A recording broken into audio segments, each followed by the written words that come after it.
So after 3 wonderful albums with Garth Richardson producing, you went to Rich Costly for this album. Was there some discussion over that, and why did you pick Rich? Definitely some discussion. I think we felt like our kind of journey with Garth had reached its natural conclusion. You know, we felt we'd done 3 awesome albums that we're very proud of with him. There's nobody that could have done those albums or that could have recorded those albums to a higher degree than Garth. You know, but we wanted to kind of force a change, and I think we had to pick a new producer to really help us do that and help us stay out of any kind of pitfalls of things we've learned, and you know, we just didn't want to do what we got used to. Easy road. Exactly. Garth's actually probably about to walk out here Yeah. in 2 minutes. That would provide a nice backdrop to the movie. But we're still best of friends. He's still part of the family. It was nothing like a falling out. It was just, as Ben said, we didn't want to take the easy route. You know, you need to challenge yourself moving on to your 7th album and try to keep things fresh. And that's just what happened. Yeah, but Rich isn't a classic kind of rock producer. Okay. He's worked more in the kind of field of electronics and things like that. And he cut his teeth with Philip Glass, so we knew that he wouldn't let us settle and wouldn't let us kind of go back into rock and roll ways. He kept it fresh. Is there a notable essence that you feel that Kofsky brought to Ellipsis that you can put your finger on? I think his restless energy. I think both as a person and as a mixer, as a producer, he's got a curious, he's an inquisitive person. He's always looking for what could be next, what could be better. We'd have a guitar tone up or something, like, yeah, that's amazing. He'd be like, yeah, that's okay. And he, you know, try another 25 pedals and maybe end back at the original sound that we started with. But that exploration it isn't something that maybe sits naturally in our world. I think before, we've never really worked at that before. I think he brought that kind of, that questioning, always questioning what could we get, what could be next. And I think that was really key in this record. Now I'm going to go out on a limb here and guess that Opposites was probably your most ambitious album to date. In scope, orchestration, like you had a lot of contributors, you brought in a full orchestra. So we pushed ourselves on that one, I think. Right. Doing a double album is something that we always dreamed of doing, you know, and I think to do that you have to push yourself, you have to try and move in as many different journeys, in many different directions as you can. For some reason we thought it wouldn't be as much work as doing 2 records, but it was exactly that amount, if not more. But I think it's something that every rock band should try and do at some point in their career to get the chance. But having said that, I think there was certainly ambition there with Ellipsis as well, trying to move away from where we've been in the past. And sometimes can be even more ambitious than just sort of ploughing the same furrow every time and having to push yourself out of your comfort zone. It's uncomfortable. You know, we asked for that, and as soon as we got it, we're like, oh my. I don't like it. I want to be comfortable. I don't like this. You know, made for a great record. What were your initial discussions like then when you sat down and started to look at your 7th album? Was there a conscientious, we're going to do this differently, we want to try that differently? We didn't work so much on the songs at home. I mean, Simon worked on the songs, but as a band, we didn't work on the parts. We didn't play all of the songs together that much. There was maybe half of the record that we wanted to leave open to get into the studio, and you know, that was certainly different. We decided we we're definitely not going to have any strings in this record for a start. You know, just kind of trying to omit a lot of the things that we used in the past as textures and try and explore the studio a bit more. And Rich Costly was the man for that because he just lives in the studio and loves his studio toys. So there was a hell of a lot of that going on. A lot of messing around with things and him buying new bits of gear, and it was a lot of fun.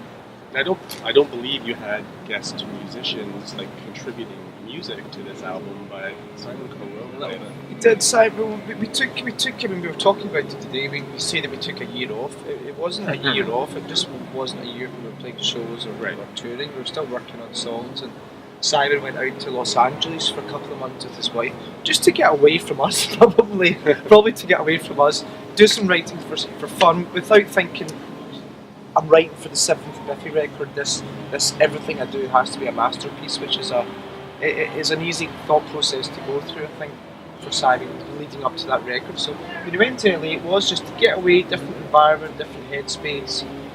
I don't think he had massive expectations, but writing with friends brought something else out, and they were so good that we couldn't ignore them. You know, I think those songs were just too good. They fit with the sound of the record. Of course, Simon writing them, they're always going to have that sound. And I think that was a really rewarding experience for me, just to work with different people.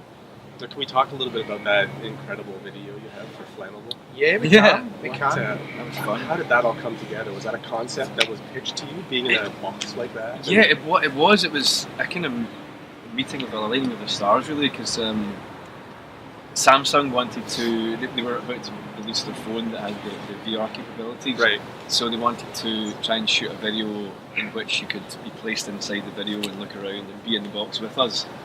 And that's how the initial thing started, and they said, look, we've created this, get this video made. So we thought this is a great opportunity for us to get a cool video. And then they pitched it to us, so you're going to be in a box, and we're going to fire a shit ton of fireworks at you for an entire day. And it was terrifying. I'll bet it was. I mean, we did a little dry run. They said we're going to just show you what it's going to be like. Were you jumping? Like, were you flinching? First few times. Yeah, first few times. The box wasn't very. Sorry. No, it wasn't. The box was kind of bouncy, so it was quite scary to be in without any fireworks. But then, they started shooting them at us. We're lucky that we had the in-ear monitors, so we could hear the track. Right. So that helped with it to lessen the volume of the bangs. But it didn't stop, the visuals of a burning rocket coming at your face. Classic. We should say we shot it in Bulgaria, but yeah. I think they have slightly looser health and safety laws than we have in the UK. You wouldn't get away with that back home. Fair enough. You were a band that share collectively many tattoos. Is there a recent that we got it done? Not the base. It's a hard place to tattoo. I should say, but just a little, 3 dots to represent them. It's a way to kind of celebrate our journey together, celebrate different moments in the band's journey or in our career, different albums, and we love getting tattoos. I think it makes it even more special. There's a bit of a story and it joins you together. Our lives are completely linked, so it's nice to get tattoos to represent that. What, in your opinion, has been the hardest Biffy Clyro song to take from demo to final studio version? Possibly Friends and Enemies. It was a real journey getting that one from what was kind of a ploddy mid-paced ballad to what it is now. Yeah, I think that's right. It's a song. The first time Sam played it acoustic guitar, probably we were like, this is mega. No, we couldn't keep our end of the bargain up. We didn't keep our end of the bargain at all. We just couldn't get the life into the track, and it took all the way up until we were several weeks in Los Angeles and Burbank, still recording it before Simon unlocked the rhythm of the track, and we took the bass off it, and it was so rewarding when we got that moment of, oh yes, we've got to the potential of this song. We've delivered something that matches the potential. It's such a good song, and just as Ben said, we were rubbish. Just kept trying to think along the. It was a case of falling into the old traps. It's not good. And it was that's why it was good to work with Rich. He made you think outside the box. Are we going to see something for Ellipsis akin to similarities, Yes, revolutions, and pieces? Okay. It's recorded already. We did that whilst recording Ellipsis. Okay. We went and spent 2 days in a studio across town, and we put all the music down for that, and then we sung some vocals on it. How many tracks is it? 14 tracks. 14 tracks. It's tough. Some bands can't even put 10 tracks together for an album. Lazy. They're just lazy. I think we used to get a lot more single and physical formats. There was B-sides, and we liked that kind of way of attacking some of the songs. There would be an obvious A-side single for the radio or something like that. So we're really proud of the record. We can't wait for it to come out. Hopefully sometime this year. For sure. Yeah. You've played Toronto numerous times now. Is there a vibe or a persona that you picked up from playing here so often? You can share those here. I think there's something that links Canadian to the Scots. I think we've always said that. Undoubtedly, I think there's a lot of Scots here. There's a lot of Scottish heritage here. It's tough to pick up on because we spent a lot of time in Vancouver, and I think we've got quite a good grasp of that city. And it's tempting to say that it's the same in Toronto, but I don't think it is. I think they're two very different cities and different types of people. I remember a couple of shows in particular we played with Queens of the Stone Age, and had a really, really great time. And the crowds have always been amazing here in Toronto. I think I would be a bit cheeky to maybe try and suggest that we understand the city, we've figured it out, because I don't think we have. You need to have somewhere to figure I think we need to spend time with taxi drivers. Yeah. All that and stuff. real people. Yeah. But you know, the vibe is great. It's like they've played this club before in Manchester. Yeah, Orchestra. yeah. That was a It's great you show. know, we've always had fun. Yeah. Fingers crossed for tonight. I hope it's Yeah, good. But, go Leafs as well. They're playing Yeah. Would you describe yourself as a band that writes music for lyrics or lyrics for music? lyrics for music. Like, well, I mean, historically it was always yeah, lyrics for I think music, that's but changing. I I think think it's that's starting changed. to certainly now the lyrics are easily as important as the music. Right. Whereas for a good 3 albums, it was very much other way around. It was get music done, and the lyrics and even the vocal melodies were definitely something that came later. But yeah, no, I think it's important that you put some onus on the lyrics.